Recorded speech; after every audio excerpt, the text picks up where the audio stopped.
Domingo, escola dominical. Aqui estamos nós, o sal da igreja, na graça, na paz do nosso Senhor Jesus Cristo. Ainda estou me adaptando aqui com as coisas. À noite pretendo fazer ao vivo, agora estou gravando. Espero que o áudio saia perfeito, dê para ouvir. Fazer algum trabalhinho aqui. Mas vamos lá. Os desafios chegam e nós temos que encarar. Está aí. Essa pandemia chegou a todos nós. Não é uma perseguição à igreja de forma nenhuma, já falei isso. Algumas pessoas, elas fazem disso algo, uma algazarra ou coisa desse tipo. Não esquece. É para todos. Todas as religiões, todos os grupos, seja o que for, futebol, banda de rock, seja maçonaria, grupo de pessoas, seja qual for, evangélicos, católicos, todos. E nós temos que fazer a nossa parte. Não é a primeira vez que o povo de Deus precisa ficar isolado. Havia na lei, isso acontecia também. E também na passagem do povo do Egito, também Deus falou para eles permanecerem, embora uma noite, mas deveria permanecer em casa. Mas nós vamos à nossa escola dominical. Agora nós vamos estar nos adaptando antes de adentrar ao texto, não é? Eu vou estar orando, agradecendo a Deus por tudo, né, que Ele tem feito e quero fazer umas considerações iniciais. Primeira pergunta, né? Por que você está vivo hoje? Ou por que eu estou vivo hoje? Talvez você possa pensar, o coronavírus não chegou até a mim, né? Amados, não mudou.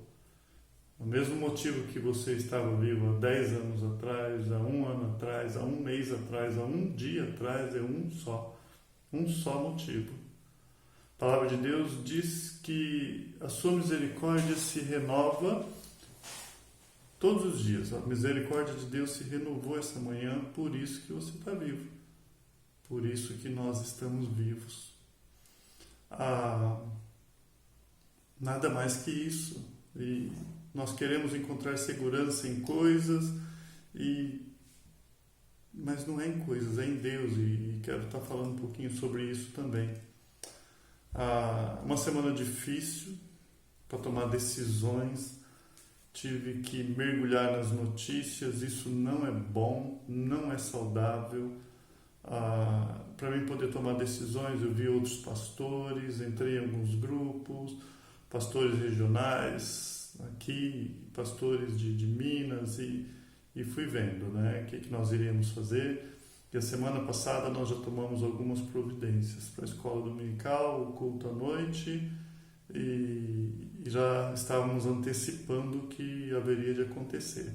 Até como um exemplo para a sociedade, né, nós fizemos isso. Mas eu confesso para os irmãos que em determinado momento eu senti medo.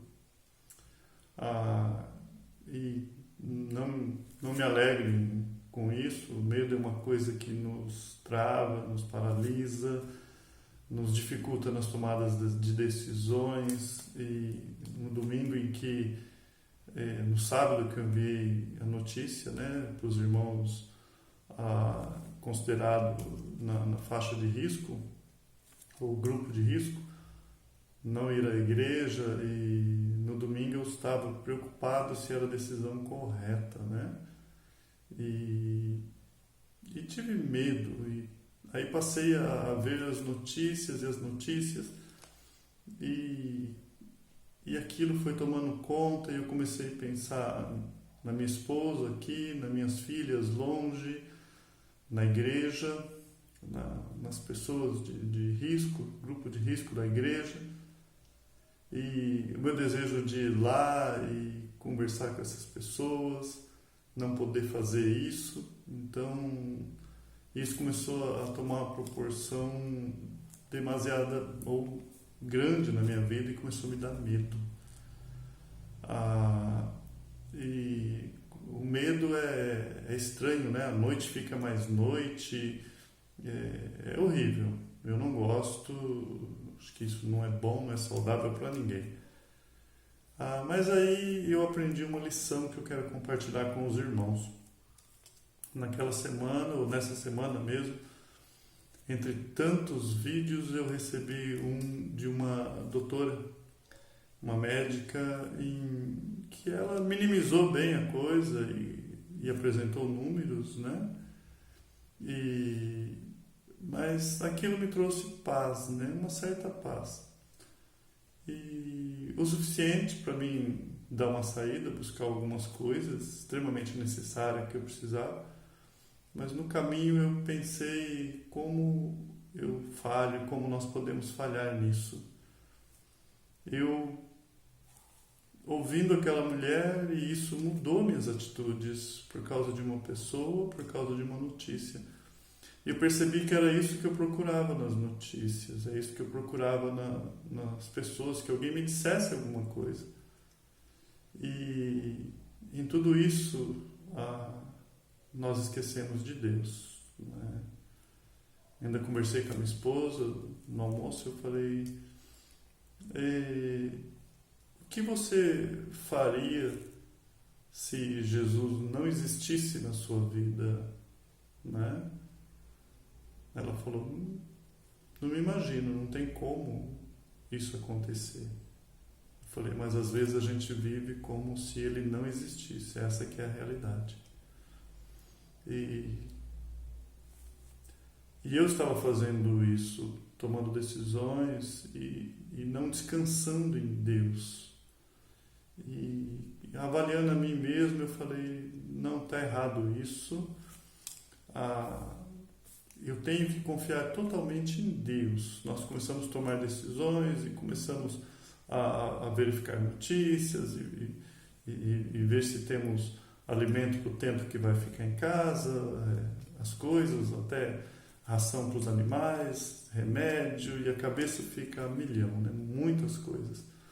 E em tudo isso, às vezes nosso coração não encontra descanso em Deus. Você ora, mas aquelas orações assim, pedindo, né, socorro, Deus nos ajude em tempos como esse. Mas eu resolvi fazer uma oração naquela semana, naquele dia, e no início da semana eu falei, Senhor, eu quero descansar em Ti. Primeiro eu quero pedir perdão, porque a Sua palavra diz, não estejais ansiosos por coisa alguma, e se nós ficamos ansiosos, preocupados, além do necessário, nós estamos pecando, falhamos. Então eu quero confiar totalmente em Ti. Não quero ter uma vida de medo, de forma nenhuma. E aquilo trouxe paz ao meu coração, tranquilidade, e a partir daí foi mais fácil fazer as coisas, tomar decisão e principalmente descansar, porque é difícil quando alguém diz para você, pare, não faça nada. Às vezes é mais fácil quando alguém pede para você fazer alguma coisa, né? E tá na rua e socorrer, mas ficar em casa é difícil. Mas enfim, fora isso, o desafio de como manter as mensagens, cultuar a Deus, né?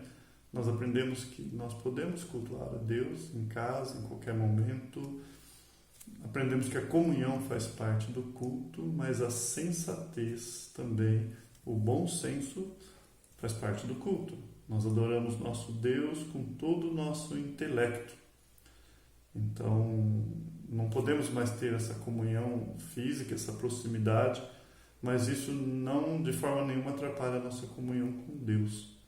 E nos nossos lares, esse é o momento que nós podemos aproveitar. Saia das notícias hoje, dedique esse primeiro dia ao Senhor. Não fique se alimentando somente desses noticiários e o dia inteiro com o celular. Não, aproveite o dia para estar com as crianças, para estar em família, para estar ali buscando a face do Senhor. Tenha um domingo dedicado a Deus, né? Fica aí o desafio, não só para os irmãos, para mim também, e lança fora todo medo, né? Muitas vezes ficamos, né, no celular, além do normal. Dedique esse domingo a Deus. Não devemos ficar alienados, mas devemos saber o suficiente, né, para nós continuarmos a nossa vida. Antes de lermos o texto, nós estamos estudando a carta de Paulo aos Coríntios, né? 1 Coríntios capítulo 15, chegamos no 15. Eu quero estar orando, pedindo a Deus, né? Outra coisa que Deus tem falado ao meu coração, né?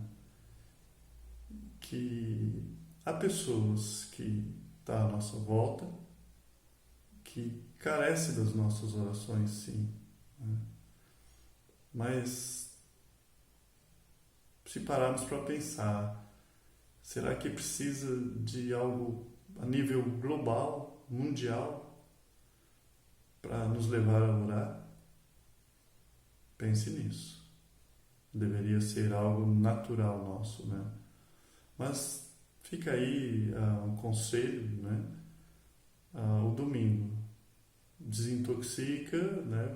Entra num processo de desintoxicação, e há muito material ruim, muita sujeira, muita poluição, e pegue esse dia para consagrar a Deus, busque a paz, siga, e enquanto isso nós vamos continuar ensinando. À noite eu vou fazer uma live, nem sei como faz, talvez seja desse mesmo jeito aqui. Mas por enquanto nós vamos estar estudando. Eu pensava em fazer talvez algumas edições, né, na minha mente, mas é mais complicado do que eu imagino. Eu teria que gravar bem antes, editar, e eu não vou ter tempo útil para isso, porque demora um pouco para subir também para as redes sociais esse vídeo, para que os irmãos pudessem estar assistindo. O texto de Paulo, a carta aos Coríntios, é lá no capítulo 15. Mas vamos orar antes. Pai, ó Deus, eu te suplico. Obrigado pelos dias que nós podemos ter comunhão. Ó Deus, ainda ontem, assistindo alguns vídeos que gravamos na pequena Ebenezer, vendo pessoas que não estão mais no nosso meio e que o Senhor recolheu para si.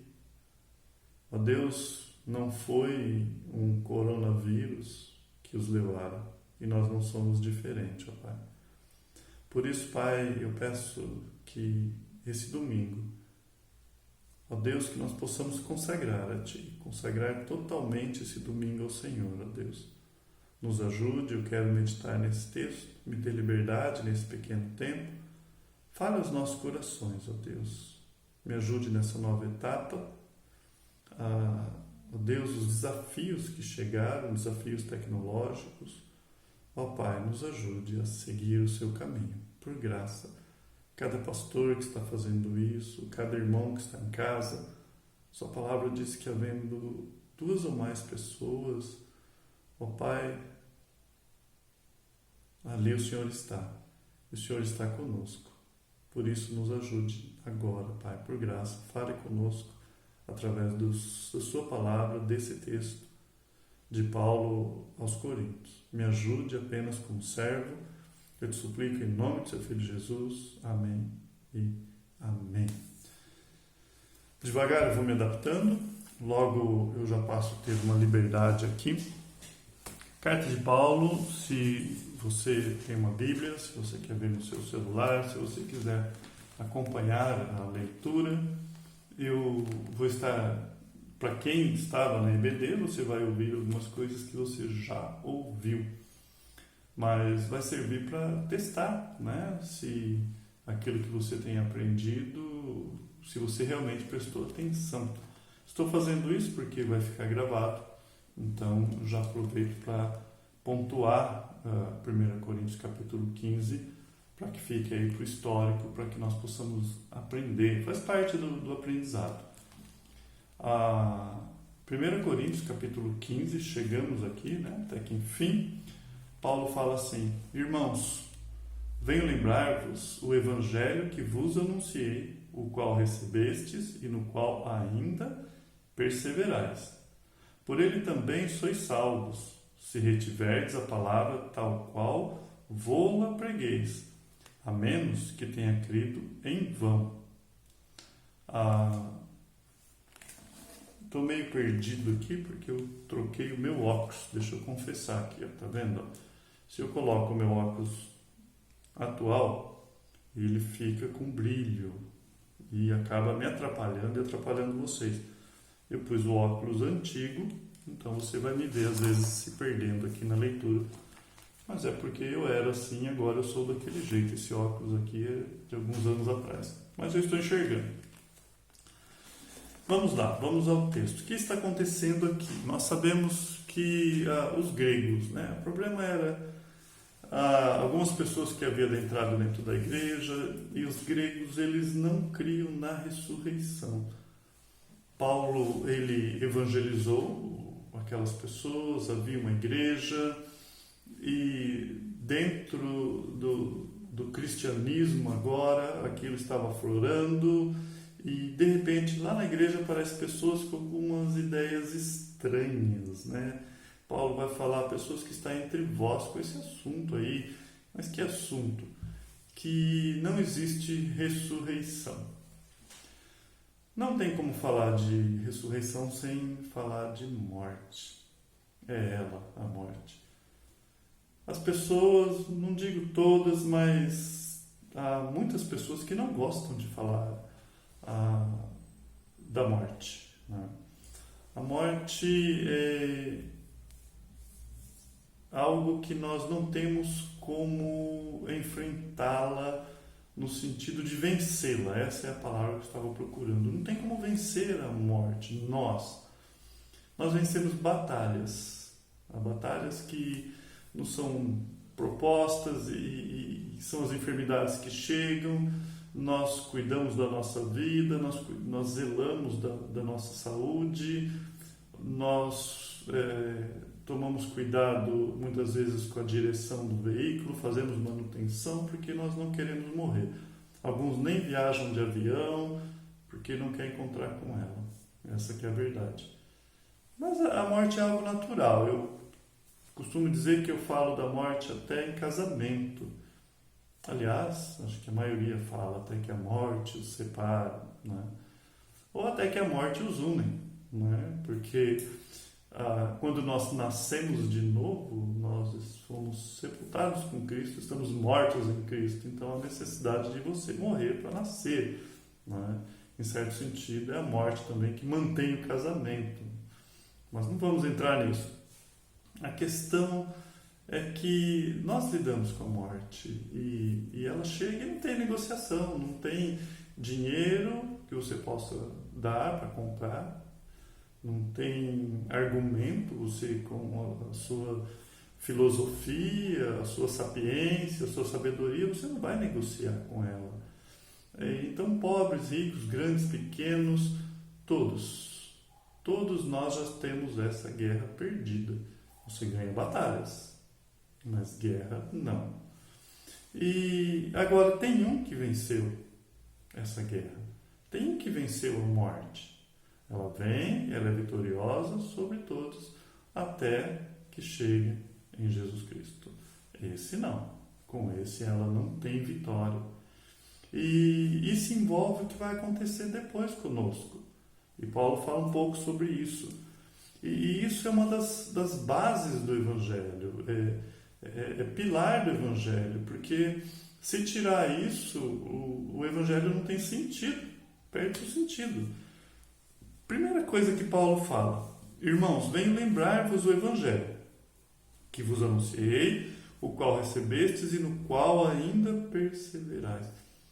Primeiro argumento de Paulo, porque isso aqui é apologético, ele está fazendo uma apologia, está defendendo aqui.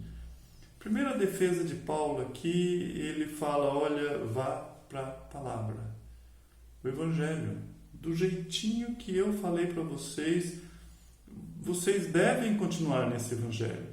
Por ele também sois salvos, se retiverdes a palavra, tal como vou-la preguei, a menos que tenha crido em vão. Paulo fala: do jeitinho que eu preguei para vocês, vocês devem mantê-la.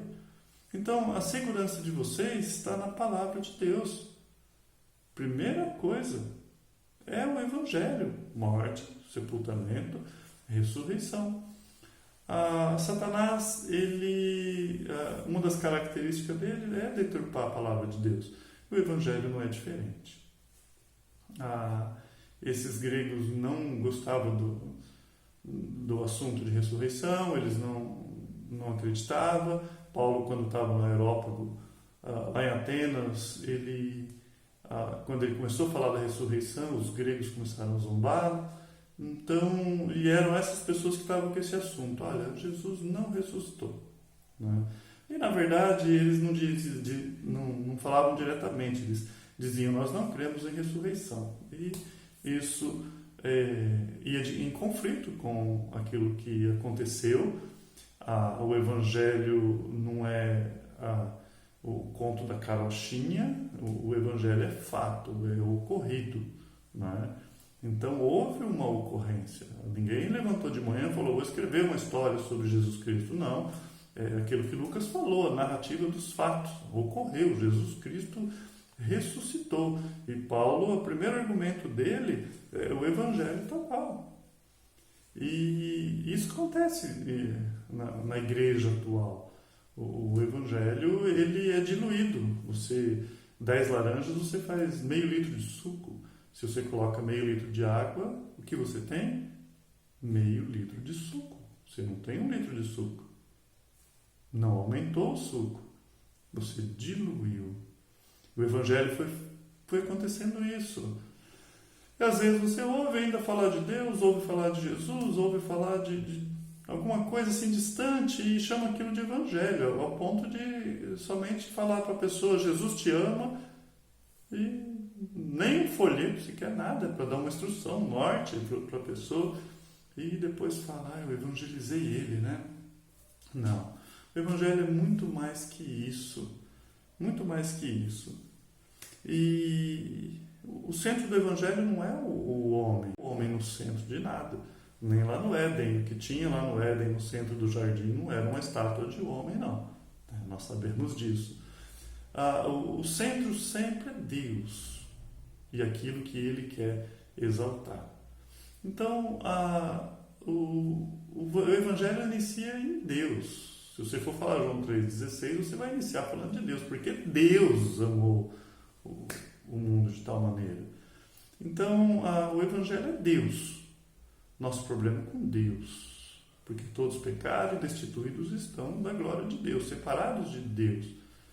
E essas são as más novas, né? As más novas. A ira de Deus permanece sobre os filhos da iniquidade. Nós temos um problema com Deus. Quais são as boas novas? Que através de Jesus Cristo, da sua obra, da nossa fé, da nossa crença, naquilo que Ele fez por nós, morrendo por nós, pagando o preço dos nossos pecados, mas em arrependimento, reconhecimento que realmente nós somos pecadores, porque o Espírito Santo nos convence do pecado, da justiça, do juízo, e quando isso acontece, há um arrependimento. Você reconhece que você é falho e você precisa de um Salvador. E Jesus Cristo nos salva do próprio Deus. Pergunta para algumas pessoas que à sua volta, cristãs, do que Jesus o salvou. E talvez ela vai dizer que salvou das dívidas, salvou da doença, e Ele pode fazer tudo isso, mas não é esse o propósito da missão redentora dele. Ele nos salva do próprio Deus. Talvez, para alguns, isso soa uma forma meio estranha, mas Paulo fala que Cristo nos livra da ira vindoura. O cálice que ele suportou e que ele falou: Pai, se possível for, afaste de mim esse cálice. O cálice que ele suportou foi o cálice da ira de Deus. É isso que estava destinado a nós. Evangelho, Deus, homem, Jesus Cristo. Esse é o Evangelho. E Jesus Cristo, ele veio, morreu, foi sepultado e ressuscitou. E Paulo fala isso também, né? O verso 3, antes de tudo vos entreguei o que também recebi, que Cristo morreu pelos nossos pecados, segundo as Escrituras, e que foi sepultado e ressuscitou ao terceiro dia, novamente, segundo as Escrituras. Ele fala, vá para a palavra, vá para a Escritura. E que foi sepultado e ressuscitou ao terceiro dia, segundo as Escrituras. E apareceu a Cefas. Então, a primeira coisa que Paulo está falando aqui é a autoridade das Escrituras. Autoridade das Escrituras. Vocês realmente ouviram o Evangelho? Morreu, sepultou, ressuscitou. Ressuscitou. Ninguém mais. Você conhece alguém que ressuscitou? Não, né? Cristo ressuscitou. Ele é o único, é o único. E o primeiro, né? E nós hoje, quando quero dizer hoje, nós podemos, e se morrermos hoje, nós estaremos com Ele por essa obra bendita. Mas ele continua.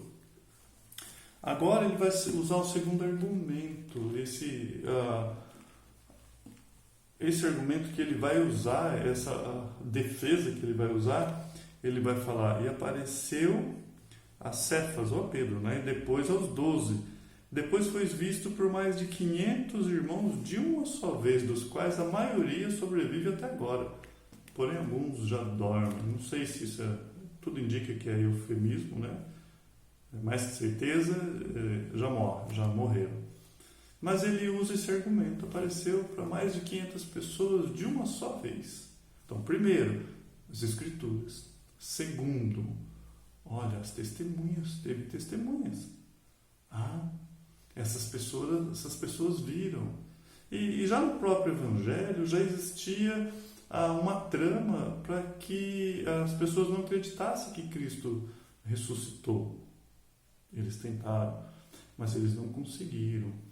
Algumas pessoas dizem, a quem crê, né, que quando Maria foi lá chorar, quando as mulheres foram, elas foram no túmulo errado. Há quem crê nisso, né? Mas, seja qual o argumento que as pessoas usam, eu tenho uma pergunta, não é minha, já de teólogos lá atrás. E se Cristo não ressuscitou, se os discípulos tivessem conseguido enganar as pessoas de alguma forma, de algum meio, como que isso poderia ser tão forte ao ponto de transformar a vida deles? Como isso poderia ser tão forte ao ponto deles darem a vida por isso? E não só eles, mas aqueles que viriam logo após o plantio, a semente que eles trouxeram, que era o Evangelho. E pessoas morreram, decapitadas, queimadas, lançadas aos leões. Mentira? Não, nós sabemos que não. E Paulo vem argumentando, há testemunhas, e não são poucas, são muitas.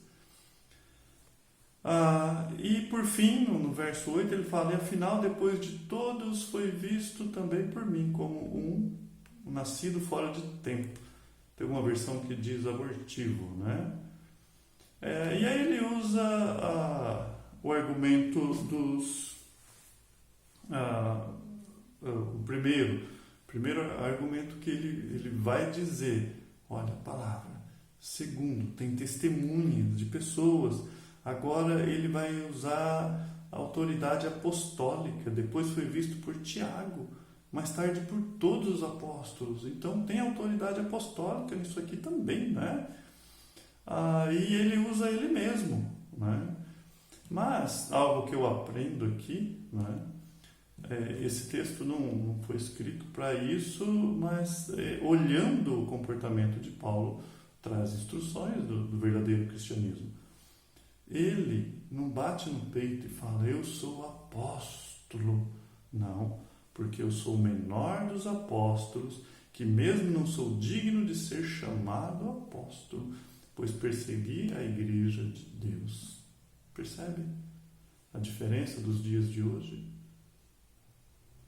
Eu costumo dizer que quanto mais nós nos aproximamos de Deus, mais nós vemos como nós somos miseráveis, a nossa pequenez. Nós não somos nada. Nosso crescimento espiritual, se uma pessoa que se julga altamente espiritual e ela é arrogante, presunçosa, orgulhosa, não é o Espírito de Deus. De que espírito sois vós? Jesus perguntaria. Esse espírito não é de Deus. A verdadeira sabedoria que Tiago fala é pura, pacífica, tratável. Então, quando nós nos aproximamos de Deus, nós nos vergamos como uma taquara, como um bambu. Quanto mais ele cresce, mais ele se verga diante da grandeza desse Deus. Nós reconhecemos que nós não somos nada diante dele. Nada. Porque sou o menor dos apóstolos. Paulo não se vangloria. Não, de forma nenhuma. Mas pela graça de Deus, sou o que sou. Nós conhecemos a história de John Newton. Eu não sei se eu lembro a sequência, mas as palavras dele, né? Logo no fim da vida, após, como Paulo, ele fala que perseguiu a igreja de Deus, John Newton, ele era traficante de escravo, mas historiadores e relato diz que no fim da vida dele, ele fala, olha, ele lutava com esses pensamentos do passado dele, e à noite ele sonhava com isso, e ele disse, olha, eu não sou quem eu queria ser, eu não sou quem eu queria ser. Aí ele fala, eu não sou quem eu deveria ser, e eu também não sou quem eu almejo ser. Aí ele usa esse texto de Paulo aqui, mas pela graça de Deus eu sou o que sou. Graça, essa palavrinha, graça de Deus. Mas pela graça de Deus sou o que sou, e a sua graça que me foi concedida não me tornou vã, não se tornou vã. Graça, favor imerecido. Se você acha que você merece alguma coisa, as pessoas estão sempre devendo para você. No casamento da minha filha, da última, né? 2 filhas eu casei, mas da segunda eu pregando sobre Jesus Cristo lavando os pés dos discípulos. E a mensagem ali era: tenha uma vida em liberdade, servindo, ou seja, escrava, esperando que as pessoas te sirvam. Entende? Você é liberto ao ponto de servir, ou você está sempre esperando? Porque você pode querer fazer de Deus um servo seu, querendo que te serve o tempo todo. É graça. Deus não te deve nada. Deus não me deve nada. Nada. Absolutamente nada. E Ele nos deu. E quando eu entendo isso, que eu merecia o inferno pelos meus pecados diante de Deus, e Ele me livrou desse inferno. Quando eu começo na estaca zero, tudo que vinha é graça, e eu não tenho um coração grato diante de Deus. E Paulo, ele entende isso. Ele fala, eu sou o que sou pela graça de Deus. Não é? O texto aqui, ele fala, eu sou o menor dos apóstolos. Ele é apóstolo, mas ele fala, isso quem me deu é Deus, é graça dele. E outro aprendizado. E essa graça concedida, aquilo que Deus deu, que é presente, não se tornou vã. Ele pegou isso que Deus deu para ele e usou para a glória do próprio Deus. Romanos capítulo 11, porque dele, Por Ele e para Ele são todas as coisas. O grande V, né? Vem dele, executa-se nele e retorna dele. Retorna para Ele. O grande V. E nós aprendemos isso. Pergunta e eu questiono a mim mesmo. Por graça, aquilo que Deus me deu tem sido em vão? Ou eu tenho usado para a honra e glória dele? E ele continua: portanto, seja eu, sejam eles, quem eles? Os apóstolos. Assim pregamos, assim crestes. O verso 12. Ora, se é corrente pregar-se que Cristo ressuscitou dentre os mortos, como, pois, afirmam alguns dentre vós que não há ressurreição dentre os mortos? Aqui está o problema. Esse é o versículo que mostra o porquê que Paulo está escrevendo. Se é corrente pregar, se vocês sabem, eu já disse, venho lembrar vocês do evangelho que vos anunciei, que Cristo morreu, foi sepultado e ressuscitou dentre os mortos. Como tem dentre vocês aí pessoas que dizem que Cristo não ressuscitou dentre os mortos? É isso que ele está dizendo.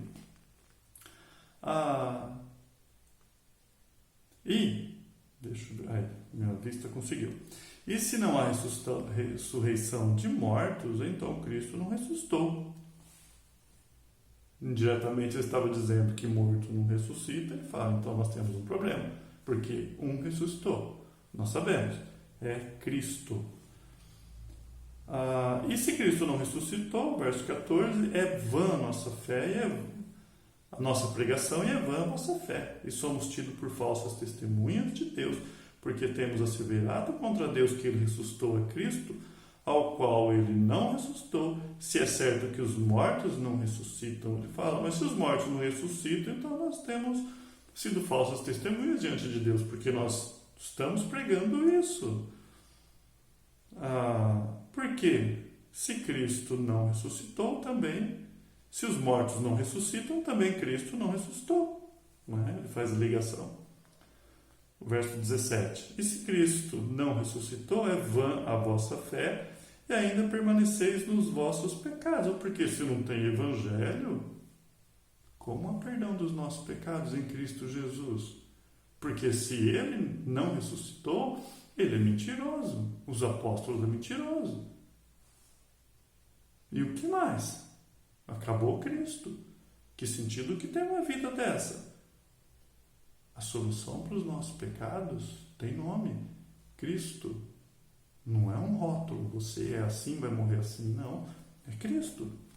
Ele é a solução. Arrependimento e fé no nosso Senhor Jesus Cristo. E ainda, mais os que dormem em Cristo pereceram. Ou seja, também serve para os que já morreram. Né? E quero terminar. Se a nossa esperança em Cristo se limita apenas a esta vida, somos os mais infelizes de todos os homens, ou mais miseráveis de todos os homens. Esse texto, ele abre, né, para a gente pensar várias coisas. Algumas pessoas, elas vivem nesse mundo e usam Cristo como um talismã. E, amados, eu me surpreendi quando alguém me falou, aliás, eu li num livro e apliquei para mim. E o autor, ele dizia da seguinte forma: a melhor coisa que pode acontecer para um crente, ou na vida de um crente, não é conhecer a Cristo. E eu fiquei assim, pasmado. Como assim não é conhecer a Cristo? Não tem coisa melhor do que conhecer a Cristo. E aí ele disse, é ser conhecido por Cristo. Sabe por quê? Lá no céu, ou, aliás, lá no julgamento, vai haver pessoas que vão dizer que conheciam Cristo. Em seu nome expulsamos demônios, né?